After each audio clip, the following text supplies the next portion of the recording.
As we reported earlier in the newscast, the St. Louis Cardinals now at the center of an FBI investigation for possibly hacking the Houston Astros. It's the latest of several cybersecurity breaches we've seen over the years affecting businesses, insurance agencies, even the federal government. I'm joined tonight by David Hunnicutt. He's the chair of the School of Information Technology at ITT Tech. David, thanks a lot for joining us. So you got to be kidding me. Baseball is now, you know, Deflategate in football is not enough, or you know, the taping of sidelines in football. Now we've got this involving baseball, and this particular investigation, could this have been prevented just simply by using some common sense?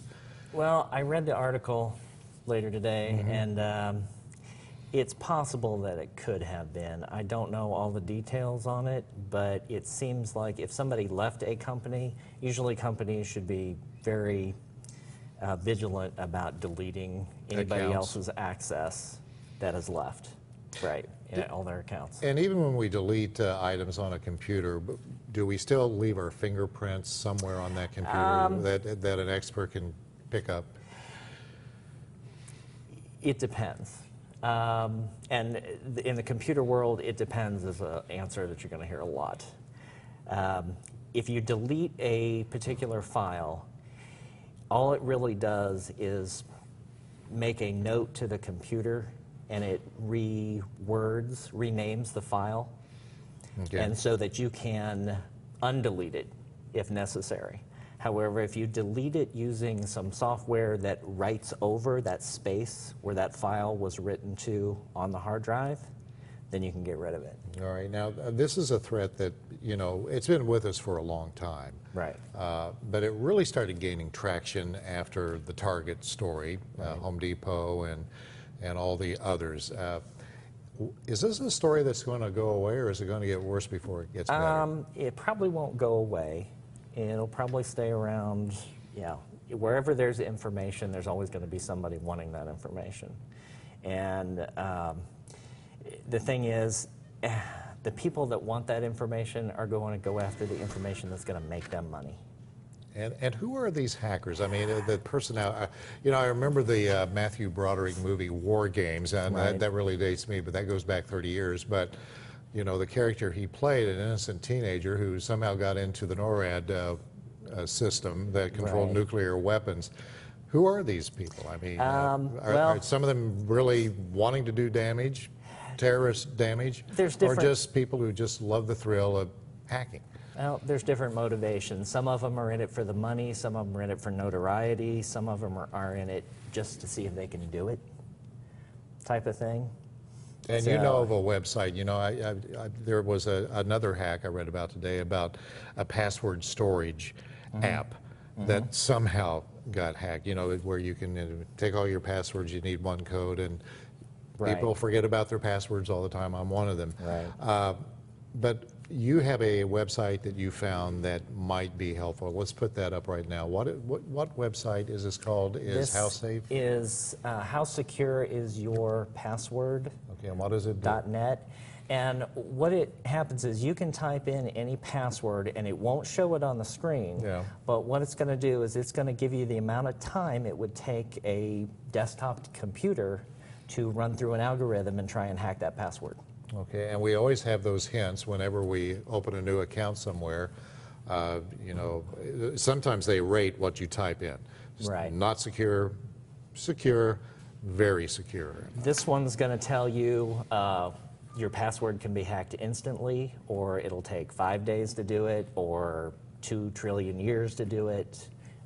And the longer the password, the better. The longer the password, the better. You told me you could type a sentence, and that would be even cool. Yes. So. If you have one that doesn't repeat characters, that's always good. Upper and lowercase characters, special characters, and numbers. And often we were talking about, a lot of times, we may not know that we are becoming victims of identity theft, just in the strangest places, grocery stores or what have you. Not necessarily by skimmers, those little devices they put on the slide mechanisms, but people can just walk up to you. What should you be on the lookout for? There was an incident I read about in somebody in New York, a group of people. walking through crowds, and there's always crowds in New York, and they're just scanning people's wallets. How are they doing? How are they doing They're that? just getting up close to them. They've got a device that reads the magnetic stripes. So if someone's kind of violating your space, so to speak, yes, be getting wary. close to you within a foot or two is probably the best range for those. And in a crowded area, standing in line waiting for something. As we all do, usually in a checkout line. Yes, yes. And if you're typing in your PIN number for your debit cards, somebody might be able to see that. Yeah, I read an intriguing Washington Post story about the birth of the internet, going way back, I guess, into the 60s, and it had military roots, but the one thing they didn't think about was security of all things. Right. And honestly, when these computers were as big as a studio, they probably didn't think, well, somebody might be buying a pair of shoes on Amazon someday. Right. And have we created a monster that we've lost control of? Possibly. I think that with the implementation of IPv6, which is the new All right, describe that for me. IP networking. Okay, it's the an address system. Okay. Okay. Every device has an IP address.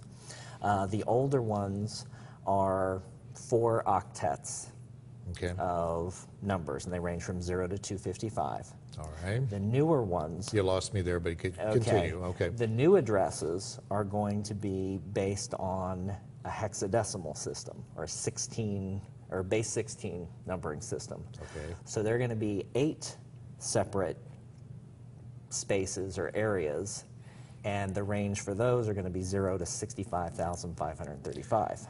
So what should you do to protect yourself? I know common sense is very important. Common sense, use your head. A lot of it is just lack of education, lack of knowing what can possibly happen. As far as creating passwords, that site I gave you is great to check out your passwords. How secure is your password.net? .net. And I know the guy that interviewed me earlier put in his password to test it. No, the other guy that came today. Okay. 11 seconds. 11 seconds. Is what it would take for his password to be cracked. And there are so many passwords. You don't realize how many passwords you have. There are a ton. And a lot of people, the temptation to use the same password, just keep life simple. Well, I'll tell you what, head to my Facebook page now, folks, and tell me what you think about some of your fears concerning hacking. One thing I will say, David, we talked about the biggest fear that people have now in this country. It's not terrorism or burglary or what have you, or being a crime victim, but being an identity theft victim. Right. Yeah. Like what does that say to you?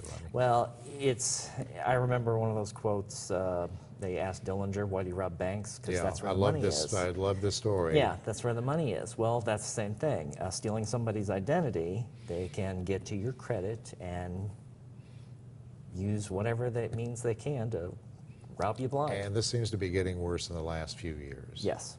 But there are some people in the know out there that are trying to devise some type of more secure system. Yes. I know my credit cards now have the little chip on them. Yeah, same here. I just got them in the mail. So now hopefully it should be a little less difficult for somebody to try and get my information. In other words, you have to insert that card in the readers. You don't swipe them. That's harder for someone who walks up to you to possibly get information. And that chip has got some encryption on it. So it's not just straight text, where the magnetic stripes are just straight text. Define this for me real quick. I'm sorry, Krista, just the definition. Sometimes we as journalists say, a company says some individuals' accounts were compromised. Okay. The word compromised, is that serious, or is that less serious than, say, people's identities were stolen? The language sometimes is confusing. Real quick. It depends on if that information was actually downloaded or they just were able to look at it. And usually compromised is, I was just able to view it. All right. David, thank you so much for joining us tonight. David Hunnicutt of ITT Tech. Thank you very much. I have a feeling we'll be talking to you again in the future because this is a story that's becoming kind of commonplace, Right. at least on the air here and in the public prints. Thank you so much.